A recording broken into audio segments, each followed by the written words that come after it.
Kalau ingin mendapatkan Lailatul Qadar, hindari dua perkara. Jangan sibuk mencari tanda-tanda dan jangan sibuk mencari tanggal ganjil. Anda tidak akan dapat. Tapi sibukkan, hidupkan 10 malam terakhir Ramadan, pasti kita dapat. Ulama sudah memerinci tentang masalah tanda-tanda kalau malam itu Lailatul Qadar, baik sebelum, baik sedang atau sesudah. Di antara tanda-tanda Lailatul Qadar itu, di malam Lailatul Qadar tidak akan ada bulan, yang ada hanya bintang. Bahkan bintang-bintang yang di hari-hari biasa dalam setahun itu tidak kelihatan saking jauhnya, maka dia akan mendekat ke bumi sehingga ada ziyadatun nur, ada tambahan cahaya, dan itu diketahui bagi orang-orang yang di tengah lautan atau di tengah gurun pasir. Ini satu. Yang kedua, di malam itu tidak ada meteor satupun yang jatuh ke bumi. Karena fungsi meteor itu apa? Syuhuban lisyayatin, untuk melempar setan. Setannya saja tidak bergerak, macam mana ada meteor? Malam itu tidak akan Anda dapati meteor satupun yang jatuh satu dunia ini. Karena malam itu malam salam keselamatan. Kemudian juga yang ketiga, kata Nabi SAW, Lailatus Samha, malamnya tenang-tenang sekali.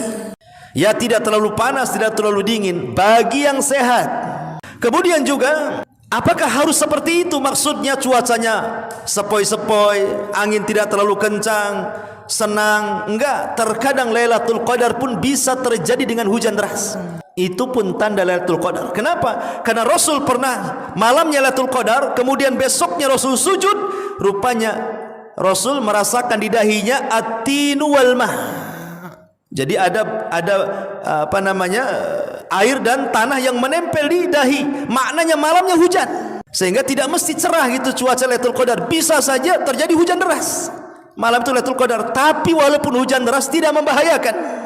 Tidak ada angin kencang, ya hujan-hujan gitu saja. Karena hujan itu salah satu tanda turunnya rahmat, turunnya para malaikat itu saat hujan. Makanya doa sewaktu hujan itu mustajab.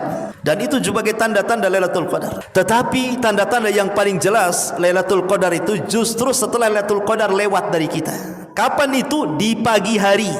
Malamnya Lailatul Qadar, paginya itu tanda-tanda yang paling jelas. Apa itu? Anna syamsa la syia'a fi, matahari cahayanya tidak terlalu menyorot, maknanya sedikit redup sehingga kita bisa melihatnya. Imam Ibnul Qayyim memberikan alasan kenapa matahari di malam Lailatul Qadar itu kok cahayanya berbeda dengan setiap hari terbitnya. Ada 3 alasan kata beliau. Yang pertama, karena malam Lailatul Qadar itu penuh dengan malaikat, sehingga di pagi hari malaikat itu mereka naik ke langit. Dan malaikat itu tercipta dari nur cahaya, dan cahayanya inilah yang menghalangi cahaya matahari, sehingga cahaya matahari ke bumi terhalang dengan cahaya malaikat, makanya agak redup. Yang kedua, di dalam hadis Nabi SAW, kenapa kita dilarang solat saat terbit dan terbenam? Karena di situ ada 2 tanduk syaitan. Dan malam Lailatul Qadar tidak ada setan, sehingga setan tercipta dari api, kemudian matahari juga punya panas seperti api, sehingga ketika api bertemu dengan cahaya matahari, makanya kemudian silau sekali. Tapi ketika setan tidak ada, berarti matahari terbit sebagaimana awal penciptaannya, makanya agak redup dan bisa dilihat. Ini satu pendapat juga. Tapi juga ada yang mengatakan tidak. Kenapa matahari dibuat redup seperti itu? Ya karena Allah ingin menguji orang-orang yang mujtahid saat mencari Lailatul Qadar. Sengaja Allah buat tanda-tanda yang jelas itu setelah lewatnya, bukan di awalnya gitu loh. Kalau di awalnya, oh senanglah semua orang tahu Lailatul Qadar kan. Ketika tanda itu di akhirnya, maka orang akan menyesal, kenapa semalam saya tidak qiyamul lail, kenapa saya tidak baca Quran, kenapa saya tidak berdoa, dan begitu seterusnya.